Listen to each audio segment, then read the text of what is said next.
Do you wish somebody wrote down the recipe for your parenting challenges? Did you want tips and tricks to become a better mama for you and your babies? I know I do.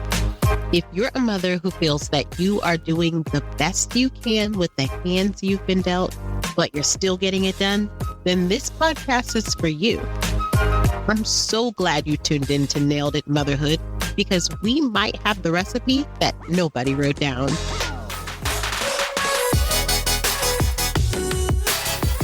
What's up, everybody? You're listening to Nailed It Motherhood podcast, and I'm your host with the most, Tamara Eldridge.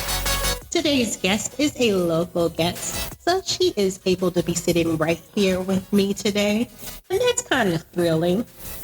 You'll be hearing from Carolina Payne today, straight from Pittsburgh, Pennsylvania. Yes, she made time in her crazy schedule to visit little old me. I'm super glad that Carolina could be here today, and I'm super glad that she has become my friend.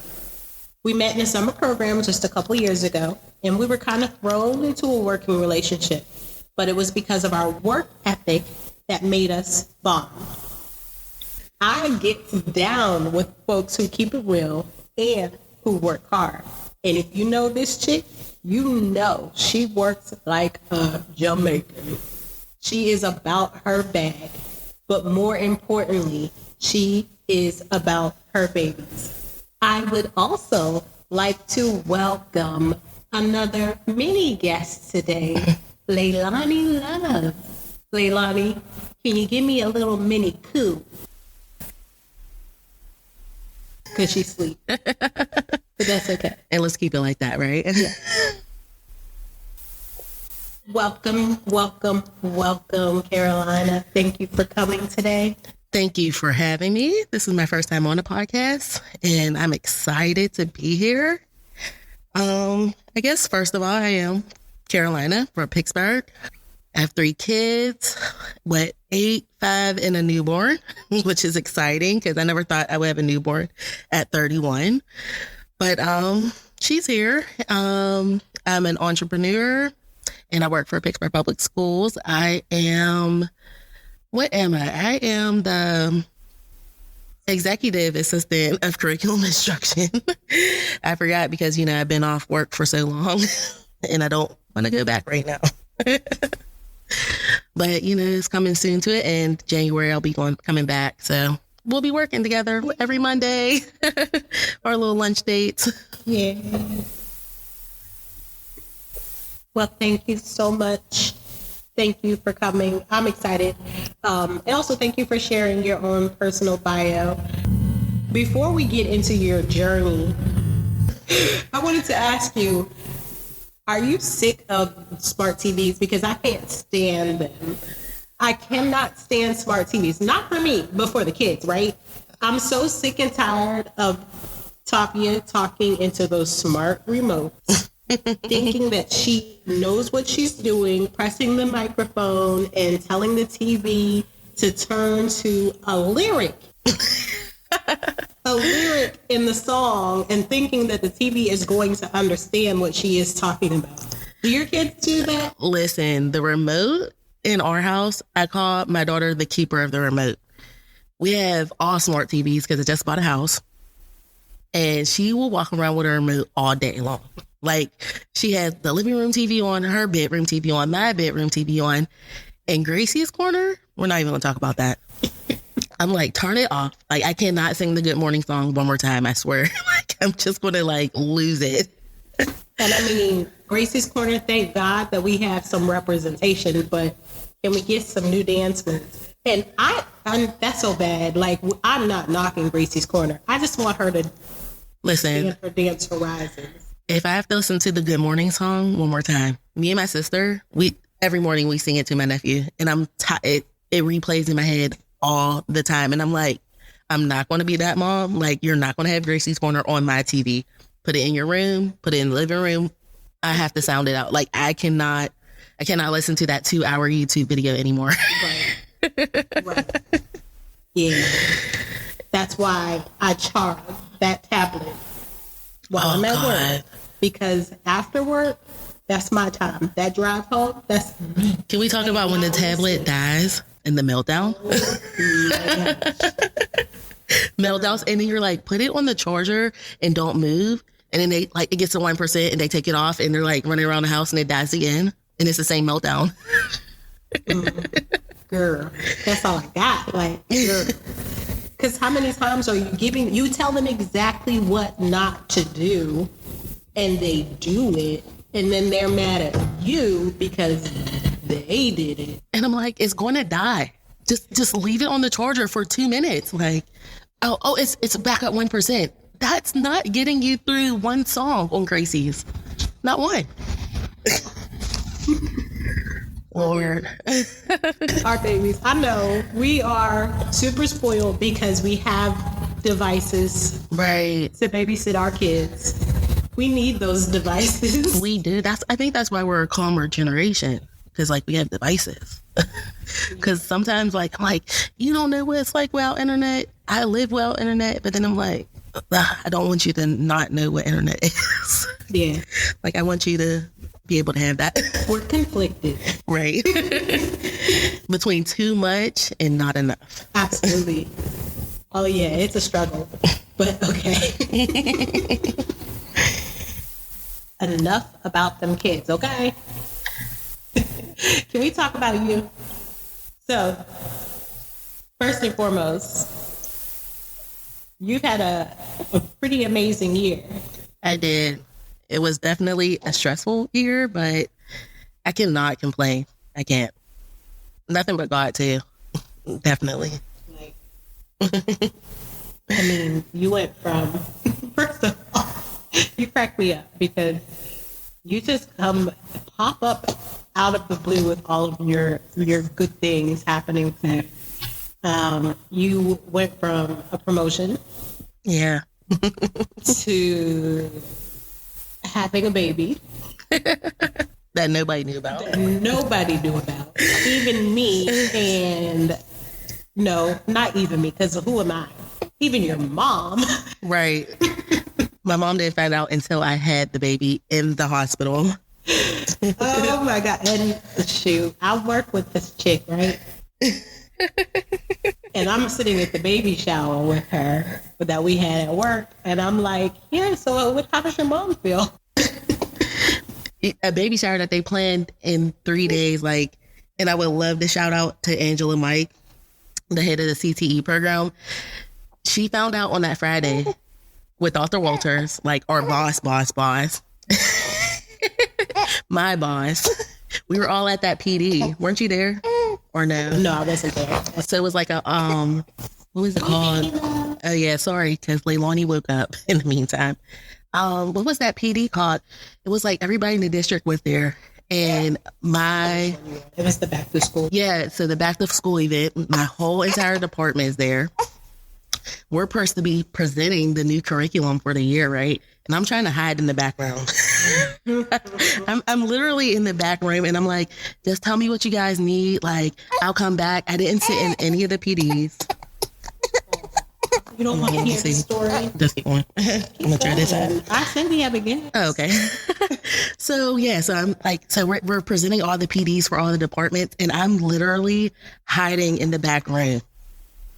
So somebody says something to Dr. Walters and they're like, oh, no, Dr. Walters says something to my boss, like, oh, hey, when is your assistant due? She was like, oh, she's not pregnant. I was due in like 10 days. You get it. So somebody comes up to me and they're like, oh no, I think it was Angela. Angela comes up to me. She's like, hey, are you pregnant by chance? And I was like, yeah, I am. And she was like, oh my gosh, like we have to have a baby shower. Like, when are you due? I'm like, yeah, Angela, my last day is on Monday. This was on a Thursday. I know this is so terrible. So she's like, oh no, we're throwing you a baby shower. And you just told me you want me to invite and all this stuff. And so she like threw that baby shower together in like literally one weekend. I love Angela for that because I didn't want it, but the diapers and wipes definitely came in handy. I mean, how can you say no to diapers and wipes? We had everything. I have everything I need. We did have everything, but I will say I have not had to go to the store. I have not had to order anything. It's just been lovely. So shout out to you guys for coming and bringing me diapers and wipes and gift cards and like everybody that had something to plan in that. But Angela definitely went above and beyond, like, and she didn't have to do that. This was so thank you, Angela, for listening to your spirit and not her. Right. And that's what she said. She was like, I know you don't want me to do this, but like, I feel like I have to do this. And I was like, oh, all right. And like, she did it.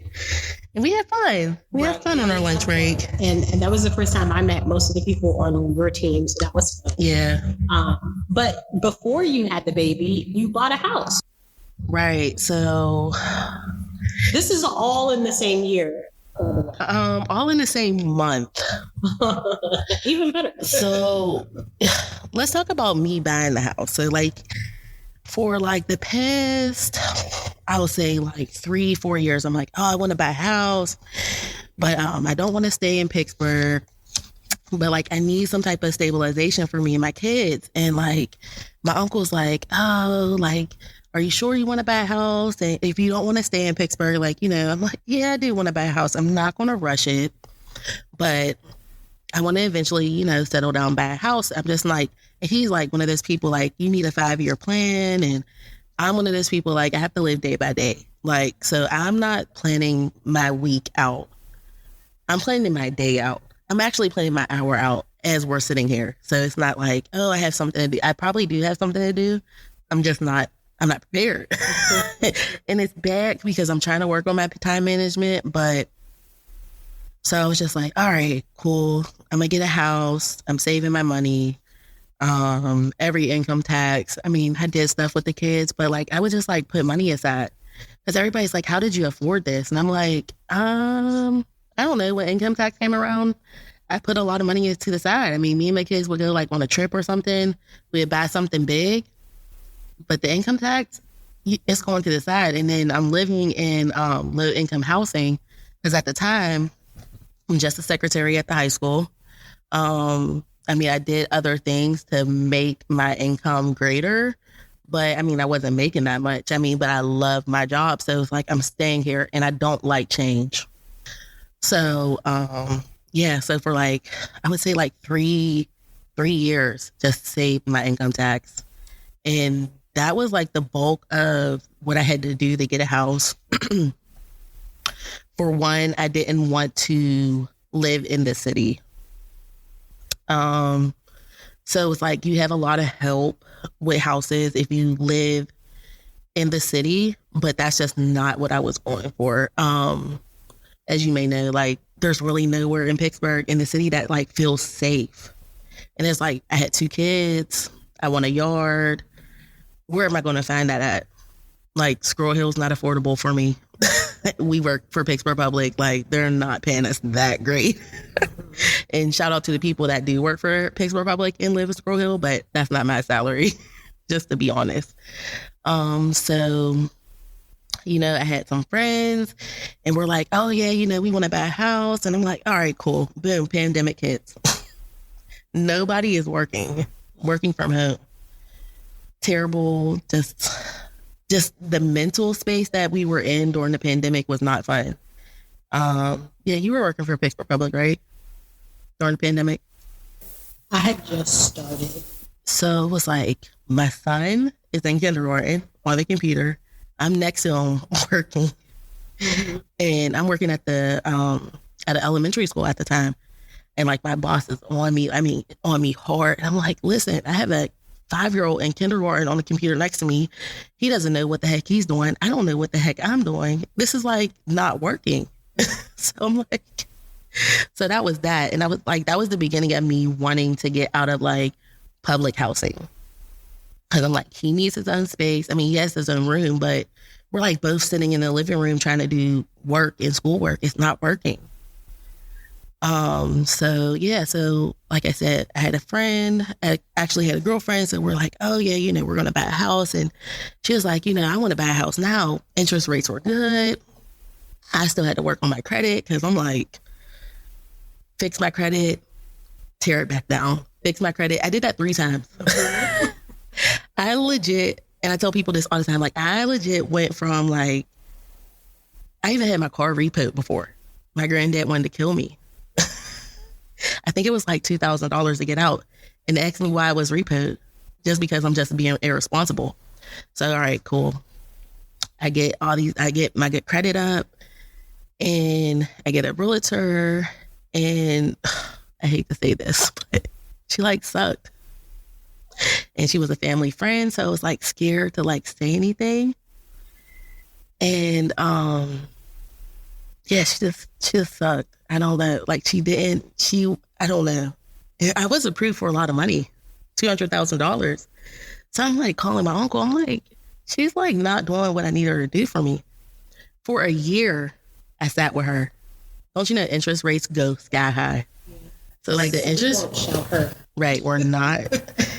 And I hate to say this because it is a family friend, but we don't see her. Yeah, so she was like, I don't know. It's just like, oh, that was terrible. But anyways, but shout out to my realtor, Donis Crawford. He's actually a childhood friend. And he like just posted something on Facebook this one day. And I'm like, hey, I told him my story. He's like, I will get you in a house. Saw the house in April. And there was somebody living in there. So they're like, we're going to sell this house. We're trying to sell this house. But the tenants have until like July or something. I'm like, I'm not trying to be a landlord. I'm trying to buy a house. Like, I'm trying to get out of public assisted living. So I'm like, I'll pass on the house. We get to look at a few more houses. There was a house I really wanted. The guy wouldn't come down on price. So long story short, the house that I did look at the first time with the tenants, that's the house I bought. Beautiful house, 4 bedrooms, everything I wanted. Yeah. A good price.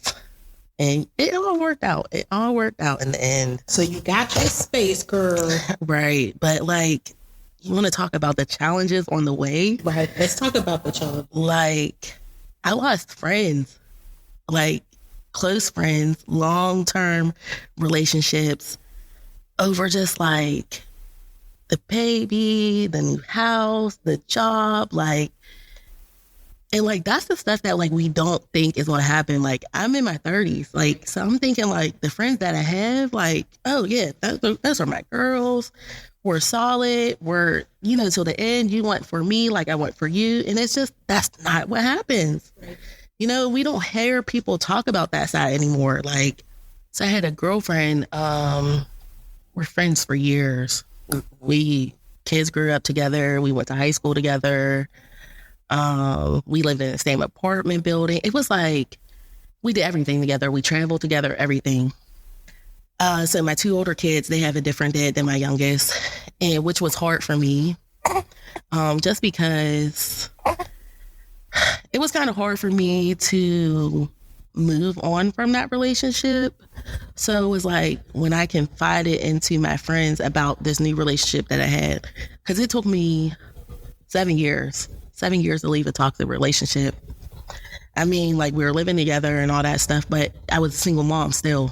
And like people think like, oh, you're in a relationship. Like, no, like I was in a relationship with myself. Like I did everything. I worked, I cleaned, I cooked, I took care of the kids. We did school. Like all of that was about, like, he was just there. And it was just like all I knew. And then my granddad had passed away and my granddad knew him. So it was like, let me just stay in this relationship. Not a good idea. So I finally walk away, and don't get me wrong. I don't know how deep you want to go on this, but so I didn't walk away. I stepped out and the relationship was done. But so we snuck around for a while. And, you know, at the time, my friend, she's like, you know, all for it. Like, yeah, because I want you to get away from him. You figure now this is like a year in, finally get their dad out, move on. And it was like something like triggered, and she's just like not for me anymore. And I'm like telling her like my personal business, and she's like, yo, this is my friend. Like, what is going on? And so I'm pregnant, and she's just like, oh, you need to get rid of the baby. I don't know why you want to be a single mom again. Like, he'll never be with you. Like, and I'm like, listen, I don't care if I'm a single mom 10 times. You know, like I'm not living for him. I'm living for me. And you as my friend, like, you should have my back. Oh God, it went left. So long story short, I mean, a lot of things happened in between, but I had to let that friendship go. And that hurt, it still hurts till this day. And we're talking about 2 years later. And I'm like, I miss my friend, but sometimes you have to let go to grow. And then it was like, once I was like, not if I lose her as a friend, I'm not going to be able to make it, because I'll be able to make it. But the things that she said to me hit me to the core. Like, you want to be a single mom again. You're not going to be able to do this. Like, you'll never be able to have like another babysitter. You won't be able to afford certain things. And when I say God, like, he shows out. So I only left Westinghouse because it wasn't a money thing. I wanted to buy a house, but I was like, oh, well, whatever the salary is I had at Westinghouse, that's what I'm going to buy my house off. That's what I'm basing what I could afford. And so I lose this friend. And then the principal at Westinghouse is like, oh, well, just to let you know, next year I'm not going to keep your position. I want an assistant principal, so your position is going to be done. So I'm like, oh, well, okay, lost a friend, about to lose a job. I'm sure they'll find me another one, but I'm like, come on. So I applied for the job in November. I get it in December. They offered me 2 positions. And I'm like, what? And I mean, double my salary overnight. I'm like, going through both of the positions. And, you know, I picked the position that I'm in now. I love it. But it was like, God's like, listen, here, she's telling you you're not going to be able to make it. She's not me. Boom.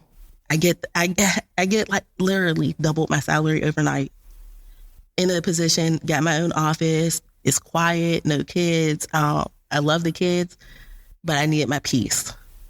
Got the job, got the house, got the baby, not like living like a single mom life. Like, it's good. Like, and I never would have thought that based off of, you know, what you hear. And it's like, you don't think that your friends are going to do or say things. And I don't think she meant it maliciously, but it's how I took it.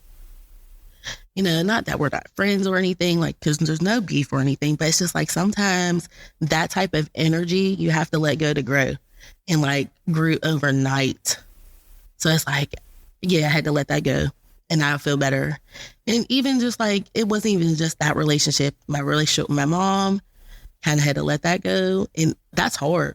Like, you know, at like 31, well, I was 30 as I'm going through losing a friend and all this stuff. And I'm like, I'm calling my uncle because he's kind of like my go-to guy, like for like advice like that, because my mom and my sister are close. And he's like, why do you keep putting yourself in a position to be hurt? And I'm like, yeah, like I'm doing this with my friends. I'm doing this down to my mom. And it's like, I want her to, like, she's here physically, but she mentally doesn't, you know, help me. So it's like, and then people around me are like, oh, but that's your mom, and you only get one mom. And the people that lose their mom, they're like, and I'm like, listen, I get all that, but you need your mental space to be clear. So it's like, for me, you can't let anybody else dictate how you live your life. I was letting everybody get into my head. Oh, you have to listen to your mom, or you have to not respect her, because I will always respect my mom. But you know, you have to allow her to do these type of things. But why do I allow anybody other than God to put me down? You know, that's a big part of it. So it's like, I got stuck in a space for years, a bad space, you know, and then like now it's like, once I let all that stuff go, I feel a lot better, a lot better. You had You said a lot. I feel like that has been my theme with my last couple of guests. I know, it's like once you start talking about it, you're like, yeah, this hit me, that hit me. You actually have a very, very similar story to me, and I didn't realize how similar until you started telling me, which is why what I wanted. I didn't want you to share everything because I wanted to react honestly. Mm-hmm. But I also lost a very, very, very good friend when I was pregnant. It was a shock. Yeah, because it hurts more than it like hurts worse than like, I've never lost anybody close to me like to death, but it hurts like literally somebody dying off because you're like, yeah, this was my confidant. This is who I talk to all the time. Like our kids were friends, like, you know, well, even before you had kids, but it was like we did everything together, and it's like losing somebody like that is hard. And you still, whether they're alive or not, you're still grieving and you're still mourning that loss because it is still loss. And then you're like, I still want to reach out, but then it's like, I don't want to get back in that bad space again because like I'm still like, it's so much positivity around me now. Like, you know, it's hard. It's hard. But you just said something that's so important because you do know that there is positivity. And because you are very mature enough to know that you do want to be in that space sometimes, but you don't want to fall back into the pattern that you know you can easily fall into, you should replace it. Right.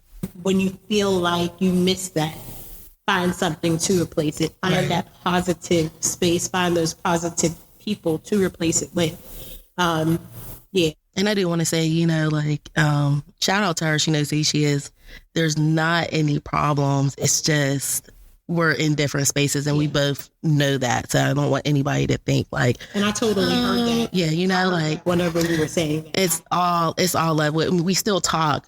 We don't talk often. We don't talk like too deeply, but we still talk. But it's still all love. It's just we're both in different spaces. And maybe, you know, one day we can come back around. I mean, that's possible too. Right. Yeah, that's hard. It's very hard. But like you said, you were just in a different place and you were on a different level for your life. Mm-hmm. And it happens and you never expect that to happen Right. That's why it's like nobody prepares you for that. Listen, my life, like, it was like, dang, you lose a friend at 30? Right. Are you 15 again? And I'm like, right. And it's like, and then it's not like just like a friend that you just met. It's like, this was my girl. Like, we did everything together and it's just, it hurts. It really, really, really does hurt. And it puts you in a different space. It puts you like, you start thinking about things. Like, you start thinking about a lot of things and you're like, all right. But I'll be honest with you, like, it helped me. It helped me because it helped me let go of other things easier. Right. You said that you had to cut off a relationship with your mom. Mm-hmm. And I know that has to hurt. Do your kids still have a relationship with your mom? So I still have a relationship with her.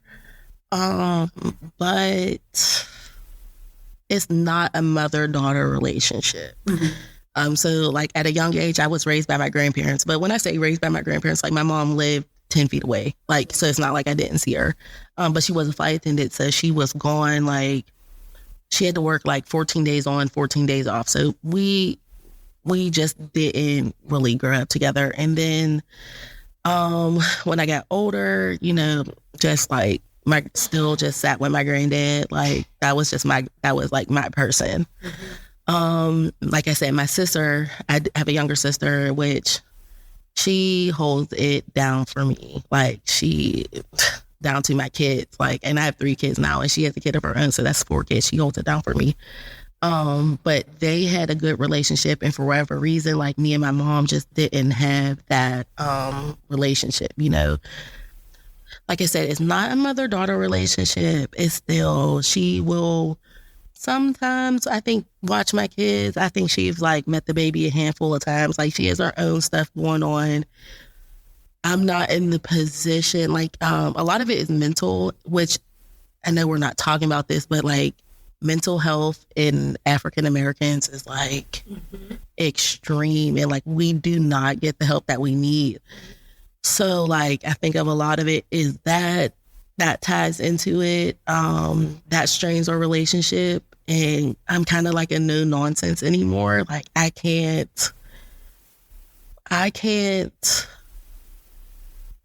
just can't take some of the things. So it's like, instead of me just like getting angry about it, it's like I kind of shut down. And it's like I have to just be like, all right, mom, I'll talk to you later. Like that's not, like I say all the time, I take my mom in doses. A lot of people, like I get backlash on it because they're like, you only get one mom. And I hate when people tell people that, like, because you don't know what they're going through. It's causing more harm than it is good. And I tried a relationship so hard, and I kept getting let down, like after letdown after letdown. I see everybody else's mom like doing all these things, or, you know, watching the kids or getting in family pictures. And it's like, oh, I call my mom, I get excited about something, and she's not like on the same level as me. She's kind of like, okay. And it's just like, all right, you got to cut it off. Not cut it off, but cut it down, because it's hurting me. Like, and I'm like, I'll never forget the day where I let it go. My uncle passed away in Texas. So my mom's like, we'll go to the airport together. I'm like, okay. I cried from Pittsburgh to Houston, Texas. I let you know the whole entire way. My mom never not once asked me what was wrong. And that's all I wanted, for her to ask me what was wrong so I could let it go. Because like at that time, it was like that's when like my friend's situation happened, and I just wanted my mom to like be there for me. And I don't know if it was like mentally she couldn't be there for me, or because I'm not going to say she doesn't care, because I'm sure she does, but I think her mental capacity wouldn't allow her to be there for me. And then that's when I was like, all right, I have to let this go. I have to find another outlet. And I'll be honest with you, with that, it made me and my sister's relationship closer. Because my sister's 4.5 years younger than me. So a lot of things that she recalled, it didn't happen that way. And she's like, oh, I didn't realize that. Like, so we're like going back and forth on different things. So it made our relationship stronger. And I'm not saying that me and my mom can't have a good relationship, but I do think like it's healthy and it's okay to let that go. You know, to better yourself, you know, and like I said before, it's not like we're not going to be able to ever have a good relationship. I hope we can one day, you know, because life is not promised, but it's healthy for us right now. And I'm sure like the way I would react to certain things was not healthy towards my mom, because I'm sure she's like, oh, my daughter is disrespectful, or, you know, she doesn't agree with, I know she doesn't agree with the way I said some things in the past. So it's like, once I let that go, I don't get angry anymore. And I don't say those hurtful things, because when somebody hurts you, you want to hurt them naturally. And that's not right to do. So 2 things to that. And then we're going to shift gears on the conversation. One is, I'm going to be vulnerable with everything that you just said. Mm-hmm. And I want to publicly apologize to you for making jokes about when you told your mom that you were pregnant, because I had no idea. So, and then let me talk about this real fast too, because I know we're running out of time, but so I didn't tell my mom because of our relationship, because it's not like, oh, I don't like talking about my mom, or it makes me feel something. It's not that. It's not. You know, still a good relationship. Like, not a good relationship, but it's still a relationship there. Mm-hmm. So I didn't tell my family because it's like, what is the right word? You don't want to be judged, you know? And I know my family's not going to judge me, but you don't want to be judged by anybody. So when I lost my friend, she like, oh, big judgment about the baby. I mean, it was like the worst thing I could have done, right? So then it's like, if my friend could feel that type of way about me, how's my family going to feel? I get it. And then, like, I'm not super religious or anything, but my granddad was a pastor. So it's like, I'm not married. Mm-hmm. I'm not in a relationship, bringing a baby into the world. I already had two. What does everybody want to think? So it was a more of, I don't want to be judged type of thing. I didn't even tell my uncle, and like me and my uncle talk on the phone every day. He didn't even know. Very upset. He didn't find out until the baby was a week. So at least my mom found out the same day. But yeah, the baby, it was hard for me. I don't know how you did it, but I get it. You don't want to be judged. It's a bad feeling. And I get it. And then your family tells you like, oh, I'm not going to judge you. And then you're like, yes, you are. I was asked to sing at a funeral while I was pregnant, and I was just starting to show. And definitely, they tried to get somebody else. And I'll just leave it at that. I mean, I was still anointed.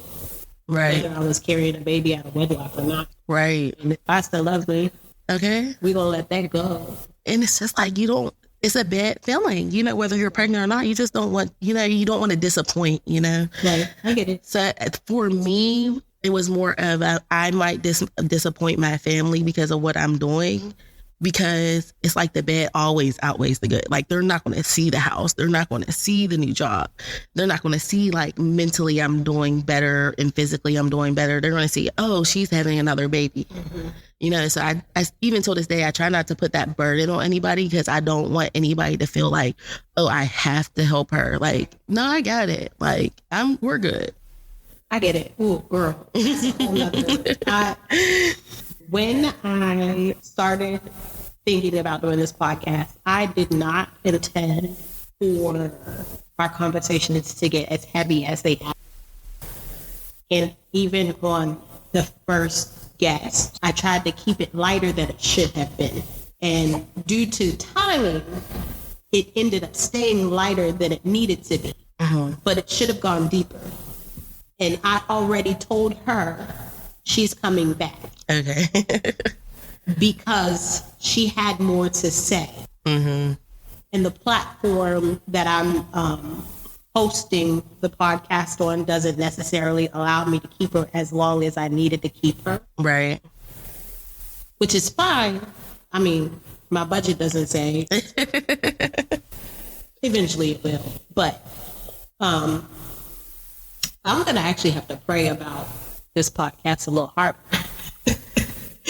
Because it is. This is it's seeming to get deeper than I intended it to be.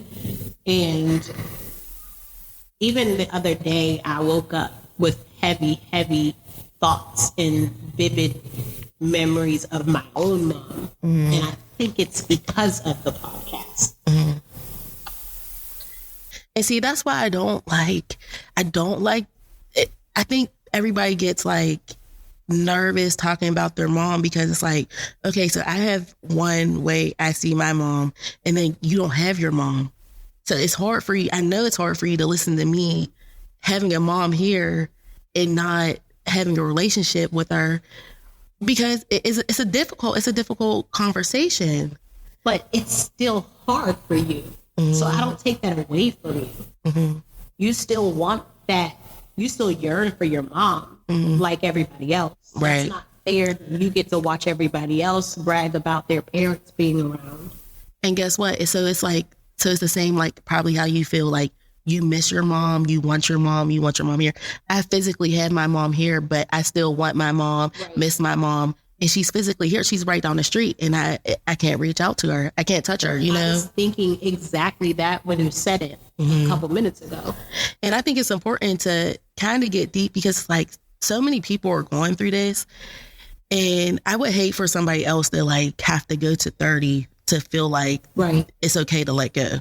Like, it's okay to let go at 15, which I don't know what age I should have, but I know it wasn't 31. In Pittsburgh International Airport. Yeah. I mean, because you carried that burden for so long. For so long. How much lighter could you have been sooner? Mm-hmm. Had you let go at 15? And like my mentally breaking down, like wanting, you want your mom naturally. That's just like something that's natural. And I just can't, I don't have that, you know, and I see my friends have it, and just something. I even see my sister have it. How about that? I see my sister have it, and then I still can't have it. That's deep. Yeah, it is. Oh my gosh. Okay, so on a lighter note, still within your personal journey. Yeah. I think because of that relationship, I can see you being the exact opposite for your kids. Like, you are an amazing mom.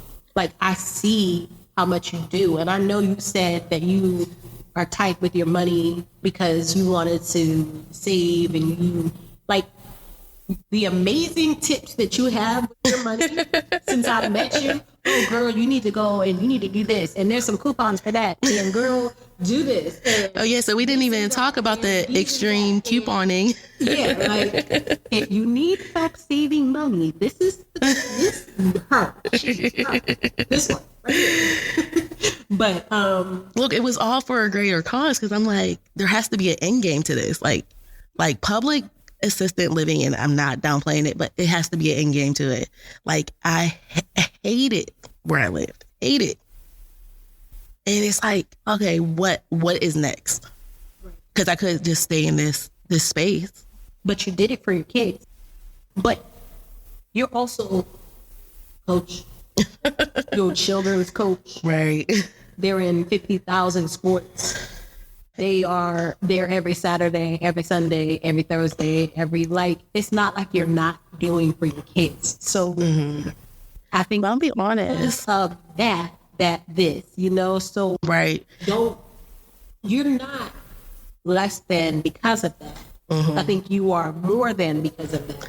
And doing all that, like high school coaching, little league coaching, working, like that keeps me busy and that keeps me going. Or mentally, I would have had a breakdown. I have to keep moving. Speaking of keeping it moving, it's time to play Tea Time. All right. This is a game of rapid fire questions. So I have come up with a bunch of questions, which Carolina has actually not been privy to, unlike some of our other guests. She will have 3 minutes to answer as many questions as she can, just so that we can get a little bit closer to her, as if we're not already. So I am going to restart the timer because I started it too soon. And then we're going to find out a little bit more about Carolina. All right. Listeners, are you ready? Carolina, are you ready? I'm ready. All right, let's get started. First question. What age would you choose to be for the rest of your life, and why? This is hard because I just posted on Instagram last night, like, I'm going to be 22 for the 10th year in a row this coming year, but I'm 22, I didn't have kids, and I don't think life is fun with no kids. So, oh my gosh, it's so much funner with kids. So I'll say, if I could pick an age, I'll pick 31. So I have a house, I have a good career, and I have my 3 kids, even though maybe I want one more. Describe your life with a song. I don't know. Like look at my song list or something. All right, I'll come back to that because I'm going to look up some songs. I'm coming back to that. At what age did you decide you wanted to become a mom, if at all? From a young age, I didn't want to be a mom. I wasn't one of those kids like, I don't like kids or whatever. I mean, I didn't have my kids young. I had them at 23, but yeah. So I would say at a young age, like let's say like 16. Okay, yeah, I'm going to be a mom. If you could talk to anyone from your past, who would it be? I would say my grandma, because she's been gone the longest. I lost my granddad in 2019, but I lost my grandma in 2006. I would definitely want to talk to her. Did you meet your own requirement for how many children you would have? I think once I get married, one more, just to make it an even 4. Because he wants like odd numbers. Like you, like one? Yeah. Something. What's your biggest fear? Me leaving this earth while my kids are young. Me too. What's something you can't give up? I wouldn't just say like Pepsi, like any type of pop. Like I've tried. I love pop. Like I have to have one a day. One a day at least. Do you use affirmations? I do, and I do it with my kids. Like now I call them beautiful, pretty, handsome. Every day they can do it. Awesome. Do you enjoy speaking with strangers? I don't. I'm so shy. I can't believe I'm even doing this. Like if it wasn't you, like I wouldn't do it. You got a story, girl. What's one thing you want to hear as a mom? That I'm doing a good job. 15 seconds. Describe your life in a song. I didn't think of a song. Oh my goodness. Oh, you still answering the question. What? No, like I have to answer that at some point in time. I'm gonna find a good gospel song. Okay, that's what I'm talking about. Okay, so we'll let her off the hook, but she's gonna give me a song, and it will be in her bio. Yeah. Okay. All right. Well, Carolina. Oh, one that popped up. Yolanda Adams. The battle is the Lord. The battle. Because listen, I go through so many battles, and if I didn't pray about it, I'm sure I would be fighting all the time, and not just demons. With like T-Rex arms. Yes, not winning at all.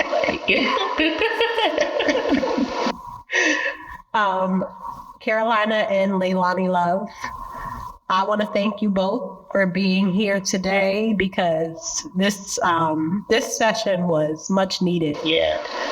I mean, it went a lot deeper than I thought it was going to go. I thought we were going to be kikiing the whole time, talking about them kids. Maybe the next time. You have to have me back next time. I mean, I feel like I'm just going to keep having everybody back.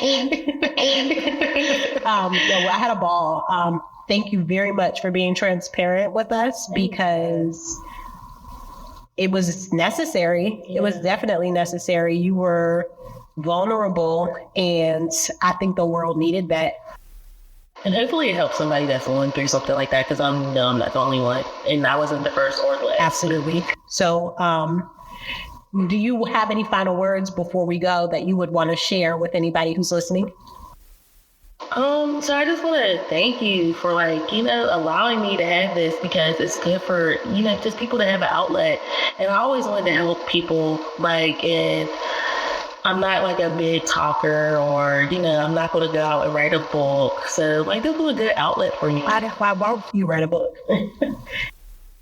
If I wrote a book, I would probably sell 1 million copies, because my life is a mess. People like it together. They like to read it. You know why they like to read it? Because they don't want people to know that their lives are messy. Mm-hmm. They just want to read everybody else's mess. Right, and I should write a book. Write a book, girl. Need somebody to write it down for me. I can tell them a story. I can type. Okay, listen, I have stories for days. Let me get this hand, my carpal tunnel surgery on this one. Right. And I'll be good. Get on it. I had it on my right hand. I'm good. It took 2 days to heal. You can't even see the scar. Look. Yeah. All right. Let me stop playing, because I'm looking at the time. Okay. So there you have it. My last questions before you go: is parenting challenging? Absolutely. But are they still standing?